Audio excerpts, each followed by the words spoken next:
jaraknya 400 mili, sedangkan di lapangan 750 mili. Ini masukan aja ya. Kalian kalau mengerjakan seperti ini, tolong untuk jarak tulangan sengkang itu kelipatan ya. Jadi kalau di sini nih tumpuan 400, maka kamu lapangannya tulisnya 800 ya. Nah, kalau misalnya tidak masuk 800, oleh kamu berarti balik aja ke tumpuannya jangan 400, 375. Jadi kelipatan. Nah, kalau seperti ini di lapangan kurang baik. Jadi bukan kurang baik lah, namanya kurang efektif ya. Karena biasanya kita melakukan selalu kelipatan. Oke, ya ini contoh yang bagus, yang kurang baik supaya kamu ngerti maksudnya ya. Jadi seperti halnya di sini, kalau kamu pengen geser lapangannya 750, maka kamu ganti geser tumpuannya 375. Oleh karena itu yang 375 kamu dicek lagi ya. Oke. Sekarang ini anggaplah ya ini udah bener lah ya.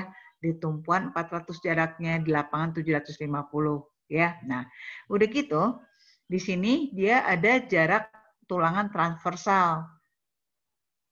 Dia 200 mili. Ntar nih transversal dia yang mana ya. Oke, kita lihat lah ya. Nih.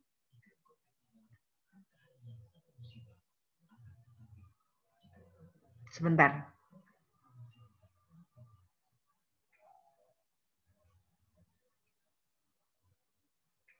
Sebentar. Ini kenapa dia tulis sengkang geser kontur. Sebentar ya, saya baru baca ini nah jadi aneh ya. Sebentar ya.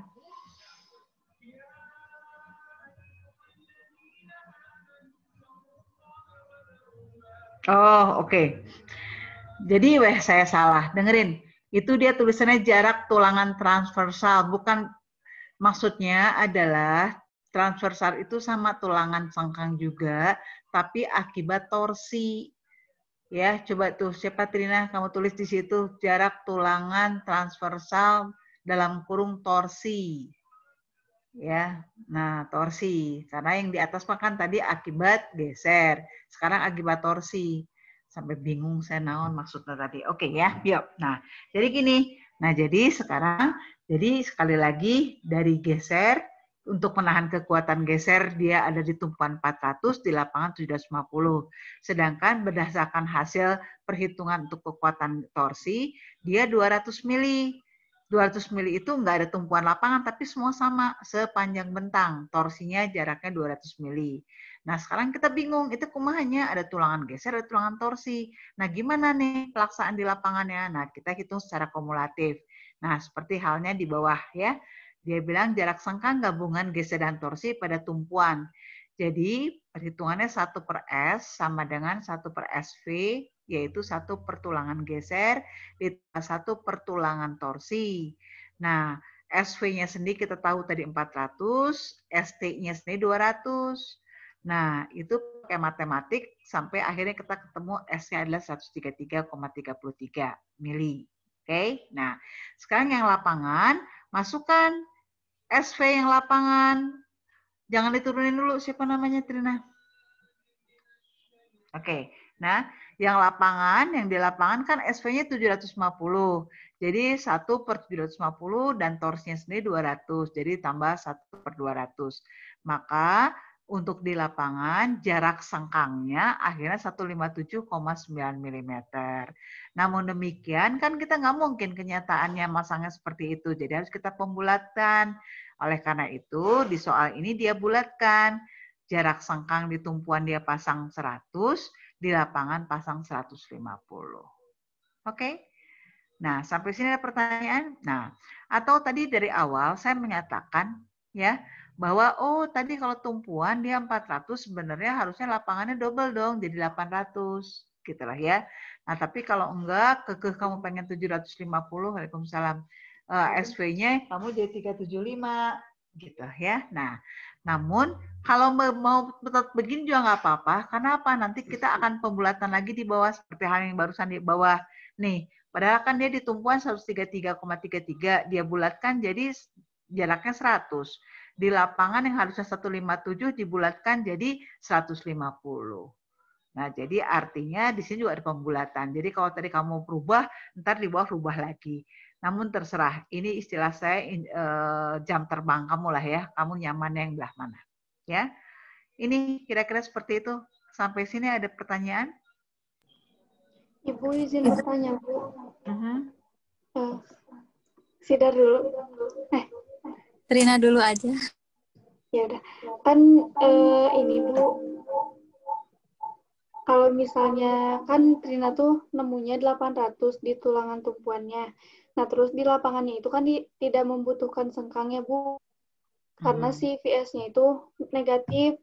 Nah, kalau misalnya kayak gitu, di tulangan lapangannya, pakainya 1.600 atau pakainya sesuai syarat yang 1.000, Bu? Gini, Trina, kan kalau nggak salah saya sudah bilang, untuk tugas besar ini, saya ingin tidak ada nilai VS negatif. Ya kalau VS negatif seperti barusan kamu bilang, kamu jadi ngedesain geser karena tidak memerlukan tulangan. Jadi kalau kenyataannya seperti ini, ganti soal kamu, bebannya diperbesar supaya gaya gesernya yang bekerja besar. Jadi kamu jadi deh mendesain tulangan geser. Ya, rasanya saya tapi Bu, ini waktu itu Ibu sempat bilang kalau misalnya yang tumpuannya tuh harus positif, tapi yang lapangannya tuh nggak apa-apa, cina negatif juga, Bu. Oh ya sudah, cuma maksud saya gini, barusan ya kan kita tahu bahwa setidaknya kan paling besar itu jarak sengkang itu adalah 3H/4 ya kalau nggak salah ya. Iya, Bu. 3H/4 kamu berapa? 3H/4 Rina 1.500, Bu. Nah, 1.500. Oke, ya. Nah, berarti ya. Nah, tadi yang tumpuan kamu dapat berapa? Dapat 800. Nah, jadi kalau saya menyarankan kamu jangan 800 yang tumpuan, 750, yang lapangannya seperti 1.500. Ngerti? Oh iya, Bu, jadi Kan biar 2 kali 750 kan lebih aman, ya kan? Iya, Bu. Oke, ada lagi? Terima kasih, Bu. Ibu Syifa mau nanya. Sebentar, sebelum itu ke siapa namanya? Ke Trina. Trina, kalau saya menyarankan, saya akan memperkecil tulangan sengkang kamu. Soalnya itu tulangan sengkang. Udah 6 mm, Bu. Bu, udah kecil banget. Berarti memang benar, beban kamu kekecilan. Soalnya ya maksudnya kalau di lapangan kenyataannya pas segitu orang nggak ada jarak sengkang sejauh itu, orang bingung. Jauh teuing. Ntar malah jangan-jangan tulangan utamanya malah ndut, istilahnya begitu karena sengkangnya jauh-jauh jaraknya. Ya. Iya, Bu. Ya ini Mas share aja ya kalau ada kenyataannya orang tidak melakukan sejarak sejauh itu. Ya. Berarti kan kamu istilahnya bebannya kamu leutik teuing, artinya apa? Penampang balok kamu gede teuing, gitu istilahnya mah. Ya, jadi kamu boros ngedesain balok yang terlalu besar, kasarnya seperti itulah intinya ya. Oke. Kalau nggak keberatan kamu rubah ya. Oke, yuk yang lain. Ibu Syifa mau nanya, kalau yang Syifa juga sama Bu, jadi hasil tumpuannya tuh besar Bu 1.000, sedangkan si syarat yang 3H/4-nya tuh 1.050. Kalau misalnya dikali lipatin duanya kan berarti nggak masuk persyaratannya. Tapi buat VS-nya positif, Bu. Ya tapi tetap aja kan VS positif kan VS yang di tumpuan, ya nggak? Bukan VS di lapangan kan? Iya. Iya, makanya. Jadi gini deh, karena saya kasih waktu juga kamu sampai minggu depan, mendingan hal-hal yang seperti ini terjadi, mendingan direvisi deh, diedit soalnya. Ya, oke. Jadi kamu bebannya kamu perbesar atau penampangnya kamu perkecil. Oh iya Bu. Beban ki-nya berarti Bu? Iya, kan gini, kasarnya kan gini. Kan gaya geser itu kan berdasarkan VU. Iya enggak? VU kalau kamu baloknya simple beam, itu kan VU itu kan besar reaksi. Iya enggak? Kan Iya. kalau beban pelatanya Ki VU adalah Ki kali L/2. Iya enggak? Nah sekarang ternyata kamu VU-nya kecil banget. sampai tidak memerlukan tulangan geser, berarti kan beban aku diperbesar. Ya. Iya, Bu. Kalau F aksen C-nya terlalu besar, itu ngaruh juga nggak ya, Bu ya? Mempengaruhi. Namun kayaknya dalam hal ini sangat mempengaruhi. Cuma kan gara-gara itu kamu sekarang F aksensi 40, kamu turunin jadi 20 kan diketawain orang, mana ada mutu prategang 20 FPA. Ya kan? Iya.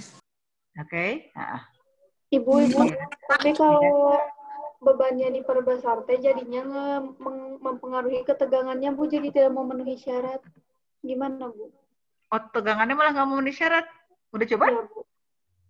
Iya barusan Trina buka yang Trina bikin Excel-nya.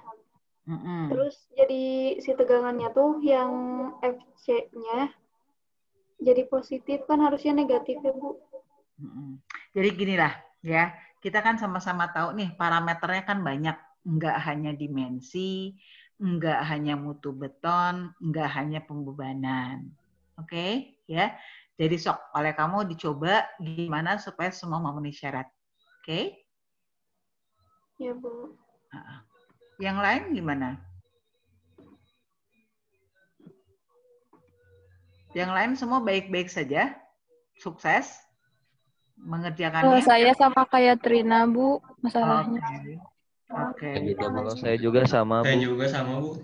Semua sama. Oke. Ya udah kalau gitu kamu usahakan. Itu yang saya bilang dari awal bahwa ngedesain geser ini agak sulit ya, tapi maksud saya bukannya saya ngerjain kamu, tapi kita lihatnya seginya positif bahwa dengan kamu coba-coba begini, istilahnya mah jam terbang kamu jadi tinggi, artinya engineering judgment kamu tumbuh.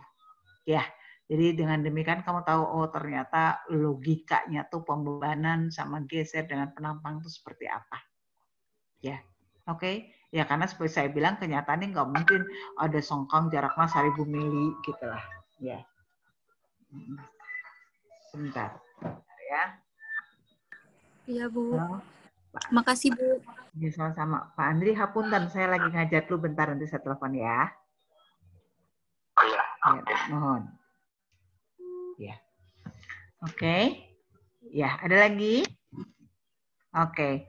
Kalau gitu, dengan demikian untuk tugas besar nggak ada masalah kali ya? Oke. Kalau begitu dengan faktor kesulitan seperti ini ya sudah. Penampangnya kamu persegi aja semua. Soalnya kalau kebayang, kalau misalnya T atau I, kamu ngerubah semua lir, kelamaan tuh kamu ya. Oke, dan itu mau urusan kekuatan bahannya. Oke, intinya jadi bukan ke prategangnya. Ada lagi? Ada masukan lain? Ibu, jadi pengumpulannya hari Senin ya, Bu? Sesuai di Google Classroom. Oh iya, baik, Bu. Ada lagi? Oke, kalau enggak kita akan lanjut ke kehilangan tegangan. Oh gimana? Ya, gimana Salsa? Kalau itu tetap ditulis tangan, Bu? Atau Word boleh? Iya, udah. Kita kesepakatan aja. Kalau enggak sesuai permintaan saya pertama aja deh ditulis tangan. Ya. Supaya saya menghargai orang-orang yang sudah mengerjakan pakai tulis tangan. Oke? Oh iya, makasih Bu. Baik, Bu. Baik Bu. Ada lagi?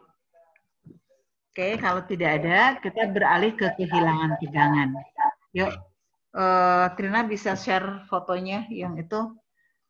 Ini sorry soalnya yang mengerjakan ditik tentang kehilangan tegangan belum beres, jadi mau nggak mau pakai tulisan tangan saya aja dulu. Mulainya dari yang mana, Bu? Dari halaman yang pertama. Halaman pertama kan ada tulisannya, ini kan halaman 3 nih. Di halaman pertama ada tulisannya, di atas ada tulisan halaman pertama. 1 ini kan 3 tuh, paling kanan atas ada tulisan 3 ya. Nah, cari yang halaman pertama.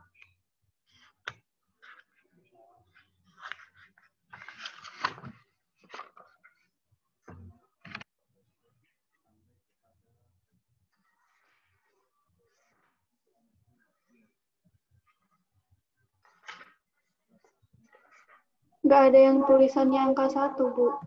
Nggak ada. Oh, yang gambarnya ada gambar balok ditarik PI. Paling atasnya gambar balok. Nah, ini halaman kedua, ini halaman ketiga. Bukan ini. Wah, ternyata fotokopiannya jelek ya. Maksudnya nggak saya. Terus.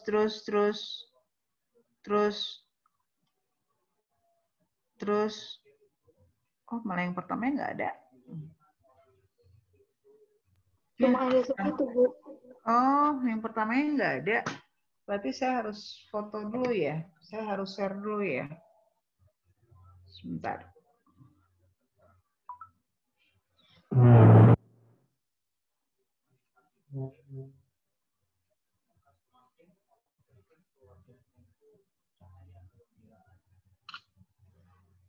Oke. Tina, ini langsung oleh saya di-share ke kamu ya. Halaman pertama ya. Ya, Bu.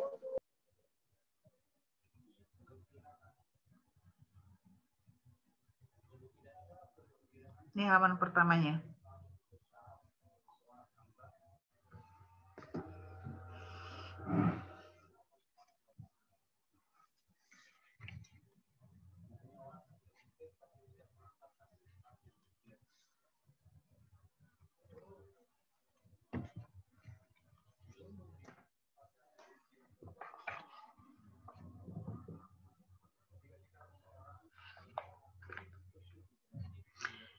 Sambil menunggu Trina nge-upload halaman pertama, kita mulai aja ya.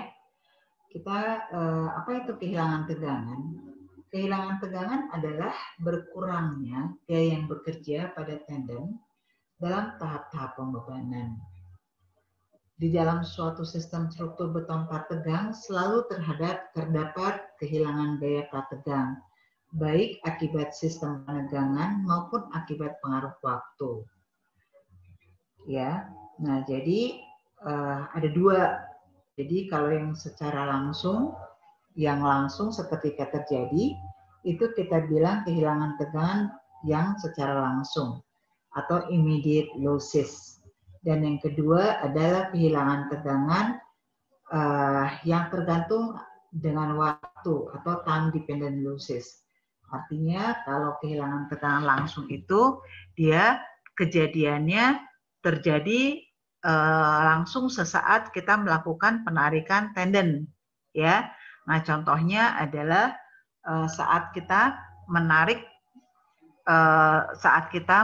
tendon, lalu kita lepas di situ dan tendon memberikan tegangan kepada beton. Nah, di situ sebetulnya saat penarikan tendon tersebut, si beton itu, kepanjangan daripada beton itu berkurang perpanjangan longitudinalnya. Itu kita bilang dengan perpendekan elastis. Atau yang istilahnya yang saya jelaskan kejadiannya itu seperti saatnya kita memasang tali sepatu yang saya bilang ya, kita tarik, ya, udah gitu kita mau ikat, nah perubahan itu penarikan sama pas kita menggunting strain di ujung, ya, itu terjadi dorongan si gaya terhadap tendon dan tendon mendorong langsung ke beton. Nah, itu proses itu juga ada kehilangan tegangan yang mengakibatkan secara langsung ada perpendekan terhadap betonnya. Kalau kita berbicara dia pasca tarik, ya, itu akan ada seperti perpendekan seperti itu. Nah, itu salah satu kalau dia terjadinya sesaat atau secara langsung. Tapi kalau misalnya dia time dependent, yang tadi immediate ya, yang time dependent tergantung sama waktu, itu biasanya terjadinya itu tidak saat itu, tapi misalnya setahun kemudian, 2 tahun kemudian, misalkan gitu. Itu kenapa? Itu karena lingkungan dan sejarah atau proses pembebanan yang terus dia terima. Ada peningkatan bebanan segala macam. Artinya itu takes time ya. Nah, itu jadi sepanjang si elemen struktur tersebut bekerja, dia mengalami pengurangan atau kehilangan tegangan. Nah, Itu kalau dari beban misalnya, karena dibebani terus bebannya bertambah. Nah, dia akan mengalami kehilangan tegangan akibat pembebanan. Namun juga ada kehilangan tegangan yang akibat waktu susut rangkak daripada beton tegang tersebut, dan itu terjadinya tidak sesaat, tapi takes time gitu ya. Jadi hubungannya itu sama durabilitas daripada si elemen struktur balok plat tegang tersebut. Ya, untuk lebih jelasnya nanti kita kita bahas lebih lanjut. Oke. Nah, sekarang ini kita beralih. Sekarang ini udah ada ada slide pertama. Ini adalah kita akan membahas yang pertama yaitu kehilangan langsung atau kehilangan seketika. Ya. Nah, sekali lagi saya katakan bahwa kehilangan langsung atau seketika ini biasanya diumumkan oleh kondisi beton dari keadaan basah menjadi kering. Ya, ini kalau kita menganggap dia seperti halnya kalau kita berbicara dia pretension. Ya, saat pretension kan si tegangannya tendonnya ditarik dulu nih. Udah gitu kita cor. Nah, udah gitu cor itu kan dalam basah kan. Nah, pas udah kering, nah itu dari basah ke kering, lalu kita berikan si tendon tadi, lepaskan tendonnya, dia akan mentransfer tegangan kepada beton yang kering tadi. Nah, itu akan ada perubahan perpendekan. Ya, itu kehilangan ketika. Oke. Nah, ada juga kehilangan ketika terjadi karena slip.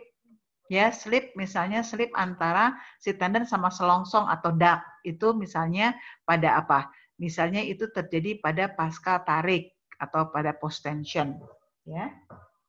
Nah, jadi kita sekarang kita coba menjelaskan mengenai perpendekan elastis, ya, perpendekan elastis atau elastic shortening, di mana di sini prosesnya terjadi di beda antara pretension dan post tension. Nah, sekarang kita akan membahas mengenai elastic shortening, atau kita singkat simbolnya adalah ES, elastic shortening, ya, pada elemen-elemen pretension atau pada elemen-elemen balok yang pratarik. Artinya si tendonnya ditarik dulu baru dicor. Nah, di sini ya dia bilang the compressed force imposed, bentar ya. Nah, ya. Jadi itu yang tadi dikatakan, jadi kita tarik si tendonnya, maka dengan penarikan tendon ini, maka si beton yang istilahnya tadi karena dia pretension ya, dia akan berubah dari basah ke kering, itu mengakibatkan si beamnya, si baloknya memendek. Memendeknya kita sebut dengan elastic shortening. Punten tolong ke bawahin. Bisa turun ke bawah, oke ya. Nah, ya. Nah, tadi di mana perpendekan longitudinal yang terjadi pada balok, kita beri simbol regangan ES. Regangan di sini adalah perubahan pendek, ya, perubahan panjang atau regangan. ES akibat elastic shortening. Nah, berapa besarnya? Besarnya adalah gaya tekan tendon dibagi modulus elastisitas daripada beton. Sorry, tadi gaya tegangan beton ya tadi ya. Nah, di mana tegangan beton yang terjadi adalah PI dibagi AC.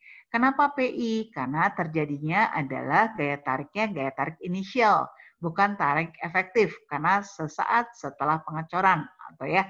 Nah, di sini. Nah, jadi AC kita tahu AC sendiri adalah penampang daripada balok. PI sendiri gaya tarik inisial yang diberikan. Oke. Nah, dengan demikian ya, kalau kita selesaikan, masukkan FC sama dengan PI per AC ke rumus regangan elastic shortening, kita substitusi VC sama dengan PI per AC, maka kita dapatkan regangan ES sama dengan PI per AC kali EC. Ada masalah untuk ini? Ini matematis banget ya. Nah ya, tolong turunin ke bawah lagi Trina. Nah ya, di sini dikatakan ya karena ya